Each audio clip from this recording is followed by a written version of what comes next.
Number 144447 पर call करें। फसल बीमा कराओ, सुरक्षा कवच पाओ।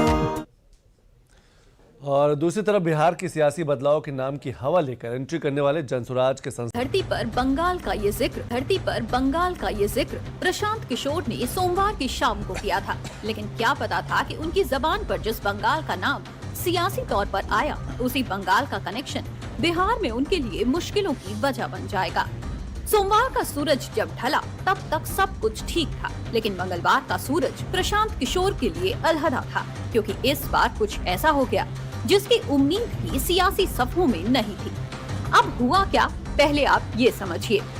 बीजेपी ने आरोप लगाया कि प्रशांत किशोर 2 राज्यों के वोटर हैं।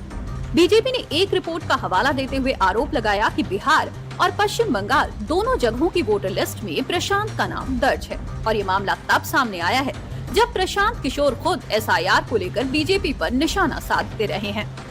वैसे तो बंगाल और बिहार का जुड़ाव ऐतिहासिक तौर पर सैकड़ों साल पुराना है, लेकिन सियासत में अब ये जुड़ाव प्रशांत किशोर के लिए मुश्किल बन चुका है, क्योंकि इन आरोपों पर बीजेपी ने प्रशांत किशोर को आड़े हाथों लिया है। बीजेपी नेता अमित मालवीय ने प्रशांत पर निशाना साधते हुए कहा है कि जनसुराज के संस्थापक प्रशांत किशोर पश्चिम बंगाल और बिहार दोनों राज्यों के मतदाता हैं। आमतौर पर अगर उनकी पार्टी की बिहार में कोई वास्तविक उपस्थिति होती है तो ये एक बड़ा विवाद होता, लेकिन ऐसा नहीं है, क्योंकि जनसुराज का कोई महत्व नहीं है। हालांकि बिहार में बीजेपी ने इस मामले को उठाया भी है। बिहार बीजेपी के प्रेस पैनलिस्ट नीरज कुमार ने इसे अपराध करार दिया और टीएमसी से कनेक्शन पर सवाल उठाए हैं। तो अब इस सियासी बयार से हटके अगर आंकड़ों के चश्मे से इन आरोपों को देखा जाए तो इनमें कितना दम है, ये समझना जरूरी है। दावों के मुताबिक पश्चिम बंगाल की वोटर लिस्ट में प्रशांत किशोर का पता 121 कालीघाट रोड कोलकाता में दर्ज है। यही वो जगह है जहां भवानीपुर में टीएमसी का मुख्यालय स्थित है। दरअसल प्रशांत किशोर ने 2021 के पश्चिम बंगाल विधानसभा चुनाव में ममता बनर्जी की चुनावी रणनीति तैयार करने में अहम भूमिका निभाई थी। उस दौरान वो टीएमसी के राजनीतिक सलाहकार के रूप में काम कर रहे थे। अब बीजेपी का आरोप है कि चुनाव आयोग के डॉक्यूमेंट से ये खुलासा हुआ है कि पश्चिम बंगाल के भवानीपुर विधानसभा क्षेत्र में प्रशांत किशोर का नाम शामिल है, जबकि बिहार में भी उनका वोटर आईडी सक्रिय है। अब जरा बिहार का क्या कनेक्शन है, ये भी समझ लीजिए। दावों के अनुसार बिहार में प्रशांत किशोर का नाम सासाराम संसदीय क्षेत्र के अंतर्गत दर्ज है। प्रशांत किशोर का पोलिंग स्टेशन मध्य विद्यालय कोनार है। ये उनका पुश्तैनी गाँव भी माना जाता है। वहीं पश्चिम बंगाल में उनका polling station Saint Helen school Rani Shankari lane बताया गया है। हालांकि इस मामले पर खबर लिखे जाने तक प्रशांत किशोर की तरफ से कोई प्रतिक्रिया नहीं दी गई, लेकिन जिस कांग्रेस ने वोट चोरी का मुद्दा उठाकर एसआईआर का विरोध किया था, उसने भी प्रशांत किशोर से जवाब मांगा है। देखिए, तो दोनों को उनको अपनी सफाई देनी चाहिए। हमको भरोसा न प्रशांत किशोर पर है न चुनाव आयोग। अब ये तो वो जो बात जाने, मैं तो जानता नहीं हूँ।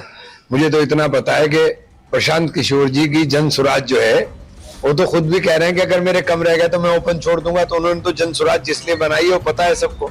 अब इस मामले के हाईलाइट होने के बाद मिली जानकारी के अनुसार सासाराम जिले के रिटर्निंग ऑफिसर ने प्रशांत किशोर से 3 दिनों में जवाब मांगा है। अब सवाल है कि 2 वोटर आईडी कार्ड रखना गलत क्यों है, तो चलिए इसे आपको कानूनी चश्मे से समझाते हैं।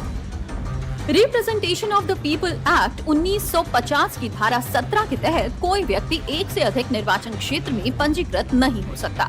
धारा 18 के अनुसार किसी भी मतदाता का नाम 1 से ज्यादा वोटर लिस्ट में दर्ज नहीं होना चाहिए। अगर कोई व्यक्ति अपना मतदान क्षेत्र बदलता है तो उसे फॉर्म 8 भरकर अपने नाम को नई जगह ट्रांसफर करवाना होता है। इस नियम का उल्लंघन होने पर 1 साल की सजा, जुर्माना या दोनों का प्रावधान है। यानी अब चुनाव आयोग ने प्रशांत किशोर को जो नोटिस जारी किया है, उसमें ये जवाब मांगा है कि उनका नाम 2 राज्यों की वोटर लिस्ट में कैसे दर्ज हुआ। अब अगर प्रशांत किशोर इस पर संतोषजनक जवाब नहीं दे पाते तो उन पर कानूनी कार्रवाई भी हो सकती है। वहीं ये मामला तब सामने आया है जब सोमवार को ही चुनाव आयोग ने 12 राज्यों में एसआईआर का ऐलान किया है, जिसमें बंगाल का नाम भी शामिल है। अब इस ऐलान ने एक बार फिर से बिहार से लेकर बंगाल तक सियासतदारों को नया मुद्दा दे दिया है। धांधली को लेकर तो जरूरी है कि एक सघन ये एसआर होना चाहिए, ताकि इस बात को सुनिश्चित किया जा सके कि वोटर लिस्ट में किसी तरीके की कोई धांधली ना हो। विशेषतः कोई घुसपैठिया, कोई ऐसा व्यक्ति जिसके बारे में हमारे संविधान में स्पष्ट तौर से कहा गया है कि जो भारत का नागरिक नहीं हो उसको हमारे देश के सबसे बड़े अधिकार मताधिकार का दुरुपयोग करने का उसको मौका ना मिले, इस सोच के साथ जब बिहार में भी एसआर हुआ था हम लोगों ने इसका स्वागत किया था।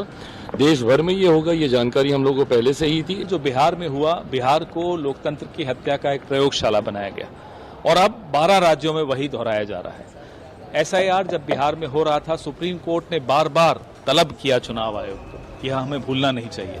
चुनाव आयोग बिहार की एसआईआर से अपनी विश्वसनीयता खो चुका है। बंगाल की सरकार तो लगता है बांग्लादेश की सरकार बन गई है, लेकिन अब इस देश में जितना जरूरी एसआईआर है उतना जरूरी सीए कानून बन गया और एनआरसी भी अब देश में उतना ही जरूरी है।